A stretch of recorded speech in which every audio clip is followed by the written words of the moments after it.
Greetings friends, it's me, Wayman29, and guess where I am, Backyard Professor? You are going to be so jealous. Guess where I'm at? Right there.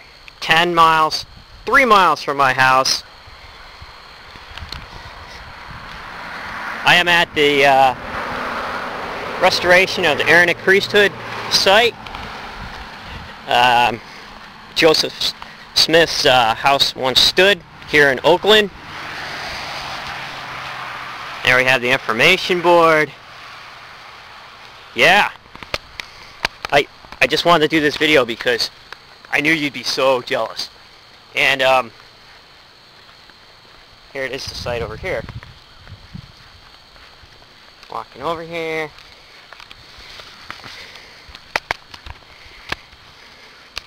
We get a close-up of this. Harmony Township in the village of Harmony, Pennsylvania. Much of the Book of Mormon was translated by the modern American prophet Joseph Smith. So, yes. So, the golden plates are not here. We looked out back the sign and around down by the river. Before we read in the Book of Mormon that the texts were ascended up into the heaven by the angel, or hidden. So, hey, what did we know? But probably one of the main issues, and I want to thank you for making your video. It was an awesome video. It was very well balanced. It's the idea of religious knowledge versus secular knowledge, and how do we balance that? You know, like how do we balance issues that arise between claims by religious belief systems versus claims by the secular community? It's very important, I believe, to look at both. And I think that even critics of the Mormon Church, such as the Tanners, they actually do Mormonism a favor, because they said to Mormon scholars, you people need to get on the ball or you will lose. And since we're talking on the Joseph Smith Papyrus, there was a really good book out which was very critical of the Book of Abraham, which really got the ball rolling.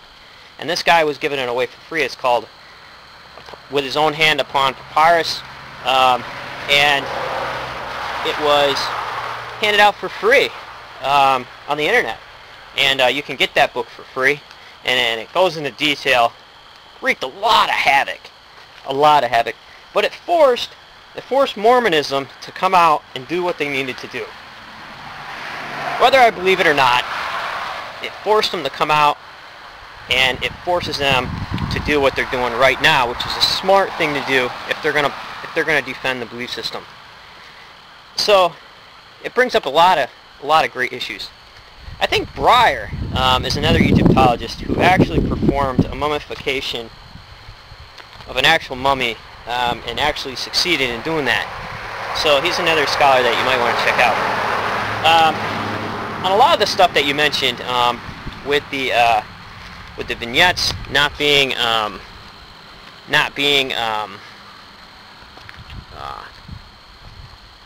in the right spots or not matching the text, I looked into that, and you're right, that didn't happen. But it could happen for a number of reasons. The reasons that you state, but also the reasons that they may have been just simply clipped out and glued on because they looked really nice, which happens sometimes.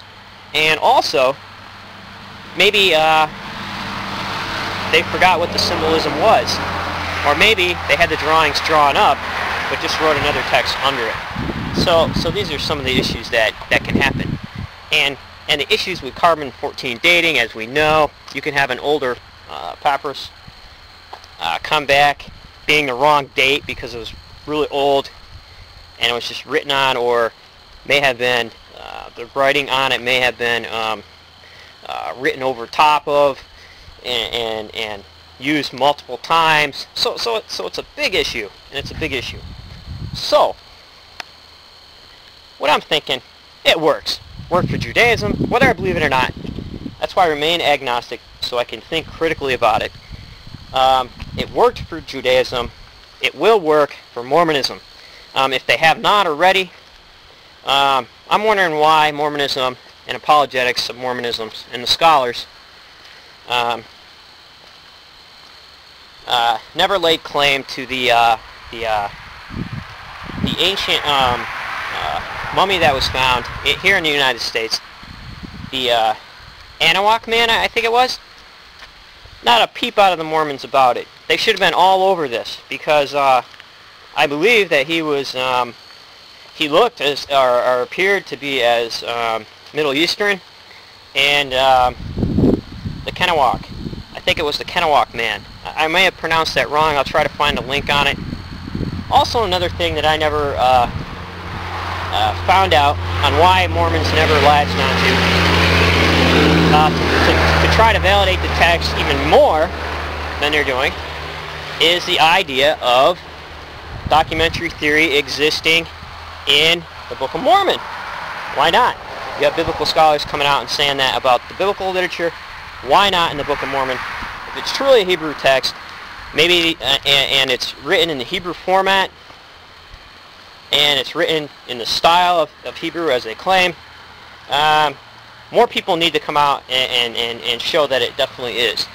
Show that text could have been written from different time periods with the name of the author attributed to that person, but may have not been written by that person, and different edits and different time periods happening within the text, because that would add the humanity back into the text. And so there probably is that, and I just never heard about it. But if they're not doing it, they need to, in order to validate the literature.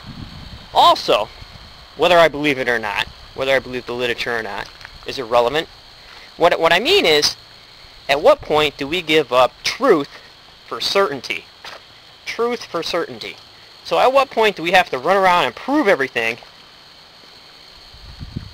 and lose the metaphoric meaning of the text? The metaphoric meaning of the text. Both of these texts, whether true or not, are beautiful. Hebrew texts, beautiful. They can do a lot for people. They've helped thousands of people, millions of people. They've been used for both fair and foul things, and so they impact people's lives in a profound way. So I guess the question is, like, whether I believe it or not, what do we do with religious knowledge? What do we do with secular knowledge? What do we do with religious scholarship? What do we do with secular scholarship? How do we mesh it all together in a responsible way?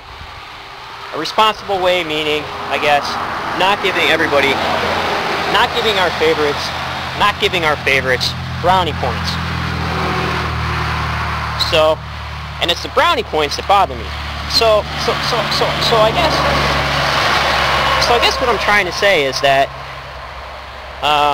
I would expect the secular scholars to say some things. I would expect the Tanners to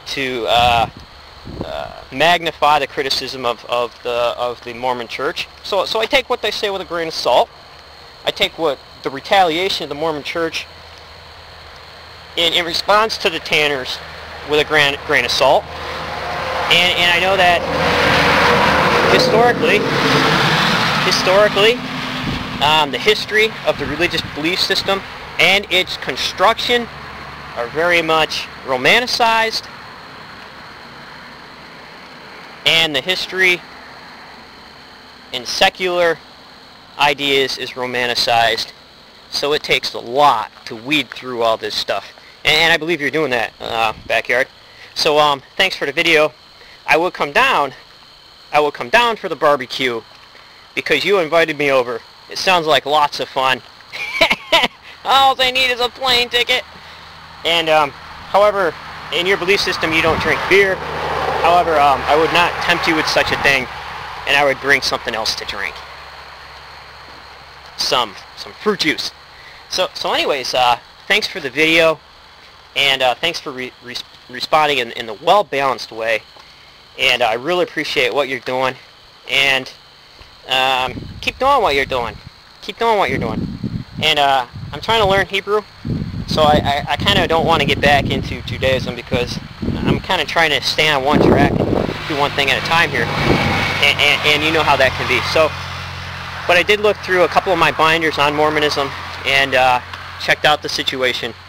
And it's an interesting topic indeed. So, take care, friends. And remember, if everyone's thinking alike, then somebody isn't thinking.